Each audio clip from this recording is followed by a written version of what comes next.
রাধে রাধে বন্ধুরা, আবারও চলে আসলাম নতুন একটি ভিডিও নিয়ে তোমাদের সঙ্গে। কীভাবে ঘাস লাগানোর পর ঘাসের উপরে মাটি দিচ্ছি সেই ভিডিও তোমাদের শেয়ার করলাম।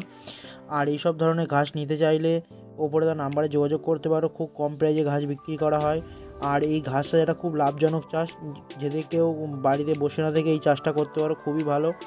আর এই ঘাস ম্যাক্সিমাম 1 মাসের মধ্যে রেডি হয়ে যায়। আর 1 মাসের মধ্যে মোটামুটি 1 মাসে রেডি হয়ে 1-2 দিনের মধ্যে যদি কাস্টমার খুঁজে পাও তাহলে বিক্রি হয়ে যাবে।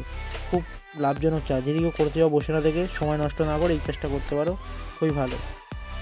আর মাটি দেওয়ার কারণটা কী জানো? মাটি দেওয়ার কারণ হলো ঘাস বানানোর পর সেই ঘাসের যে গ্যাপগুলো ফাঁকা থেকে যায়, সেই গ্যাপগুলোকে মাটিতে ভরাট না করলে শিকড় ধরবে না, তাই জন্য মাটি দিতে হয়। তাই জন্য কীভাবে মাটি দিই সেই ভিডিও তোমরা দেখতে থাকো। আর ভালো লাগলে ভিডিওটা লাইক করে দাও আর শেয়ার করে দাও। আর এইসব ধরনের ভিডিও যদি দেখতে ইচ্ছে হয় একটা কমেন্ট করো, বা কী ধরনের ভিডিও তোমরা চাও সেই তাহলে কমেন্টে বলতে পারো। আর ভালো লাগলে এইসব ধরনের ভিডিওকে একটা সাবস্ক্রাইব করে রাখো চ্যানেলটাকে।